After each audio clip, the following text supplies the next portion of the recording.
Guys, nandito na ako sa Insular. Pupunta pa ako ng DIY. Mr. D.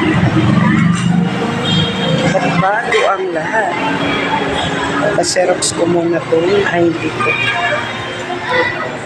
Kasi kailangan daw to.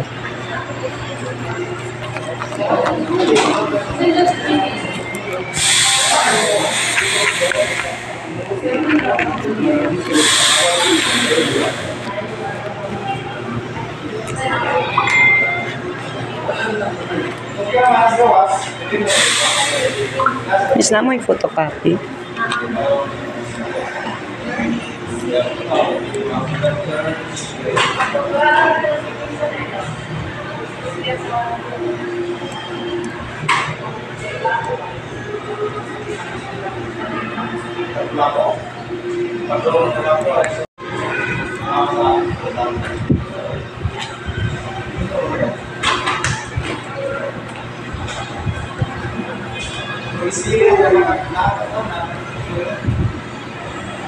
Yan na nga guys, sa ano ko pala ako magsisimula sa March 20 sa aking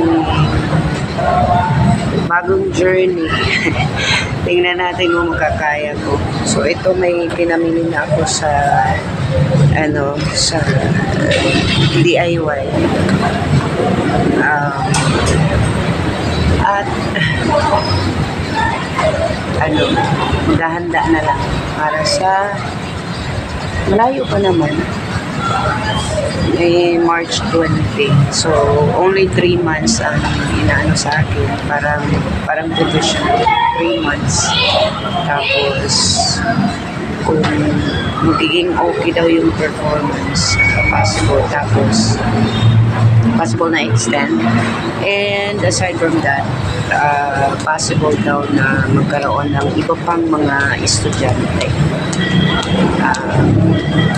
Baka daw, basta depende.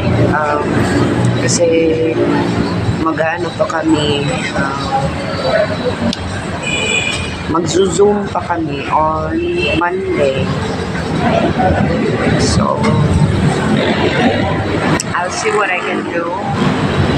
Maraming salamat sa mga prayers po ninyo at sa lahat-lahat na kung ano sa akin tumulong. Yun lang, uuwi na ako mga asunso na hapit. Okay na rin yan. 3 months kung hindi man ako may extend, mabayaran lang yung mga pending kong mga utang. Utang talaga yung priorities ko ngayon. Ayun, utang. Oy, guwat mo please. Kasi yan naman talaga ang iniisip ko. Hindi naman kalakihan yung guys. Ni-enjoy ko lang yung sarili ko. Pauwi na ako. Lalakad ako guys. Tatapusin ko lang to para medyo mataas-taas yung so ayun lang. Thank you so much everyone. God bless.